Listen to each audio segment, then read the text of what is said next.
Sebenarnya jujur aja ya, saya tuh nggak pengen bahas ini karena saya masih perokok aktif. Dan nggak cuman itu aja, saya udah merokok setidaknya selama belasan tahun. Jadi kalau saya bahas konten kayak gini kok, rasanya saya munafik. Tapi nggak apa-apa, saya yakin banyak dari kalian yang perokok menyadari bahwa mungkin ini saatnya kalian untuk berhenti.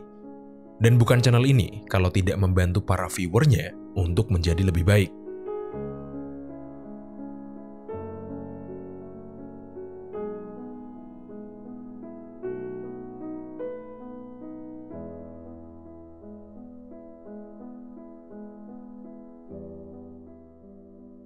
Jadi, salah satu alasan saya bahas tentang cara berhenti merokok ya, itu dulu saya ketemu sama salah satu klien saya. Beliau ini seorang ibu-ibu, businesswoman, dan businesswoman yang hebat. Namanya Bu Kris. Setelah kita selesai konsultasi ngobrolin bisnisnya, kita bincang-bincang seperti biasa, kayak sama temen gitu. Sambil ngobrol, sambil ngopi, dan ngerokok. Di tengah pembicaraan, dia ini bilang sama saya, kalau dia pengen berhenti merokok. Dan dia pun cerita kalau dia udah ngerokok kurang lebih sekitar 36 tahun. Ngeri kan itu? Dia ngerokok bahkan lebih lama dari umur saya. Dan gak cuma itu aja. Dia bilang dia ngerokok itu setidaknya 2,5 bungkus lah per hari. Dan ya, karena merokok itu, dia terkena kanker paru-paru. Dia udah ke dokter mana-mana tuh, bahkan sampai ke US dan Singapura juga. Saya nggak tahu detailnya gimana, cuman kata dokternya, dia ini sebenarnya bisa ditransplant apa gitu. Tapi karena dia masih merokok, dokternya nggak mau melakukan operasi. Karena Bu Kris ini pengen hidup sehat, dia udah melakukan berbagai macam cara untuk berhenti merokok. Dari mulai permen karet nikotin, nge-vape, ngepot, dan sebagainya. Tapi tetap dia nggak bisa berhenti merokok. Dan setiap kali dia berhenti merokok selama beberapa minggu gitu, dia jadi stres, jadi depresi, berat badannya naik, dan sebagainya. Bahkan terkadang terlintas kepikiran buat bunuh diri. Yang bikin saya cukup heran juga. Kenapa? Karena meski saya perokok aktif, saya tuh nggak pernah kesusahan gitu. Kalau memang lagi nggak bisa merokok. Misalnya waktu saya di luar negeri dan nggak nemu smoking area. Terus sibuk selama beberapa hari dan nggak sempat ngerokok. Ya, saya fine-fine aja. Nggak ada yang berubah dari saya. Atau misal waktu saya masih aktif mendaki gunung dan saya lagi di Kilimanjaro, saya nggak ngerokok selama hampir 2 minggu. Ya nggak apa-apa, nggak ada yang berubah dari saya. Nah, berarti kasusnya Bu Kris ini udah sangat parah. Bayangin aja, kamu punya penyakit kronis dan akut karena merokok, tapi kamu tetap merokok. Dan berarti Bu Kris ini kecanduannya udah di luar nalar. Beliau pun menyadari bahwa setiap batang rokok yang dia hisap, itu semakin mendekatkan dia pada kematian. Dan beliau gak mau mati.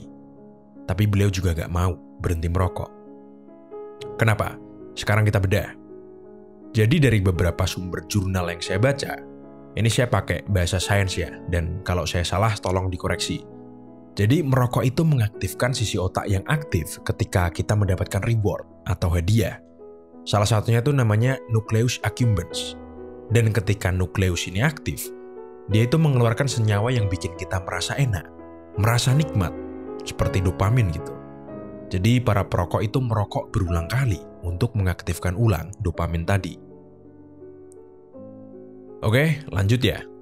Karena menurut saya tidak bisa membantu Bu Kris, jadi saya sarankan beliau ketemu salah satu teman saya yang psikolog. Dan setelah beberapa bulan, akhirnya kita ngobrol lagi. Jadi dari hasil konsultasinya sama psikolog, Bu Kris ini dijelaskan apa yang saya jelaskan tadi. Dan dia pun ditanyain sama psikolog, "Ibu, biasanya apa yang ibu lakukan untuk mendapatkan perasaan nyaman yang sama ketika merokok?" Awalnya Bu Kris itu bingung. Tapi setelah mikir beberapa waktu, beliau sadar. Hal yang memberikan dia perasaan yang sama dari merokok itu adalah kepastian. Di sini saya mulai klik. Hidup itu penuh ketidakpastian. Dan apalagi sebagai sesama pebisnis, saya tahu perasaannya Bu Kris bahwa kita ini hidup jauh lebih volatil dari manusia lainnya. Dan merokok itu memberikan pelarian dari ketidakpastian itu. Nah, dari jurnal yang saya baca juga, perokok itu biasanya merokok karena 2 hal. Yang pertama, untuk meningkatkan dan memperbaiki mood. Contohnya ya, saya. Yang kedua, itu untuk menghindari dan lari dari mood yang jelek. Contohnya, Bu Kris. Jadi beliau merokok untuk bisa rileks dan merasa lebih baik. Kalau saya, misalnya nih, saya lagi minum-minum. Saya ngerokok karena saya tahu minum sambil ngerokok itu bisa bikin minumannya lebih enak. Tapi disinilah sebetulnya kehancuran itu akan dimulai. Jadi kesamaan dari semua perilaku yang akan menghancurkan diri kita, misalnya ya merokok, kecanduan alkohol, kecanduan seks, dan yang paling goblok, kecanduan judi, dan sebagainya. Perilaku-perilaku tersebut itu memberikan kita hadiah, reward emosional secara instan. Dan begitulah, Bu Kris jauh lebih memilih hadiah ini daripada kesehatannya, daripada keberlangsungan hidupnya. Nah, solusinya itu gimana caranya atau hal apa yang bisa kita lakukan untuk memberikan efek reward emosional yang sama dengan yang diberikan ketika kita merokok. Karena ketika kita bisa menemukan itu, maka kita tidak akan ketergantungan lagi sama rokok. Dan kita bisa berhenti merokok dengan mudah. Tapi sebenarnya di sini tuh cukup tricky. Karena kalau caranya kurang tepat, kita hanya akan pindah dari perilaku buruk ke perilaku buruk lainnya. Nah, tipsnya adalah dengan belajar hal baru. Karena belajar hal baru, terlebih hal-hal yang menyenangkan, itu bisa memunculkan efek yang sama dengan saat ketika kita menggunakan narkoba dan berjudi. Jadi dopaminnya keluar dan kita jadi bahagia. Jadi, sebetulnya untuk berhenti merokok itu simple. Kuncinya cuma 2. Yang pertama adalah belajar hal baru yang menarik sehingga kita terhindarkan dan teralihkan dari rokok. Dan yang kedua, yang paling penting, itu niat dan kemauan untuk berhenti. Terus, gimana cara kerjanya melakukan hal-hal baru tadi?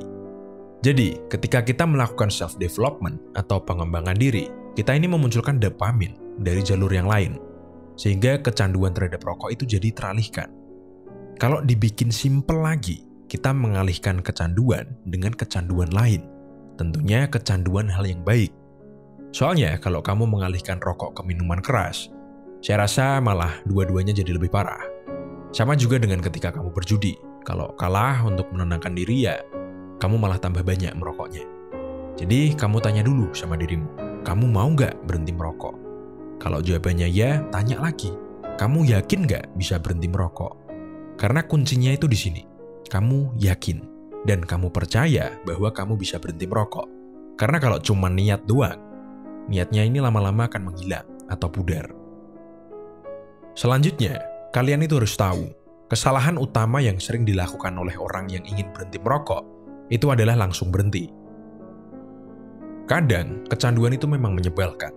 Karena ketika kita kecanduan, itu sudah pasti hal tersebut sudah menjadi bagian sehari-hari kita. Kalau bisa diibaratkan, rokok seperti makanan. Ketika kita memilih untuk gak makan, maka semakin lama kita akan semakin lapar.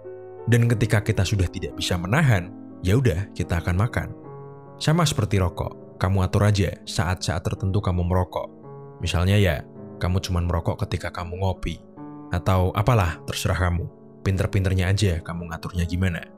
Nah, kalau Bu Kris, untuk mengalihkan kebiasaan merokoknya, dia melakukan sesuatu yang cukup mengejutkan bagi saya, yaitu menukang. Jadi beliau beli semua alat-alat perkakas pertukangan seperti bor, gergaji, gerinda, dan sebagainya. Lalu ketika dia ada waktu luang dan pengen ngerokok, dia bikin sesuatu, misalnya bikin kursi atau apalah, saya kurang begitu paham juga. Akhirnya setelah beberapa bulan melakukan itu, beliau bisa berhenti merokok dan beliau pun bisa operasi. Dan akhirnya hidup sehat sampai sekarang. Oke, sebelum saya tutup, satu pesan dari saya. Apapun hal yang ingin kalian lakukan, baik atau buruk, itu selalu dimulai dengan mengambil keputusan. Jadi kalau kalian ingin berhenti merokok, kalian harus berani mengambil keputusan dan kekeh pada keputusan itu. Sekian, jangan lupa like, share, dan subscribe.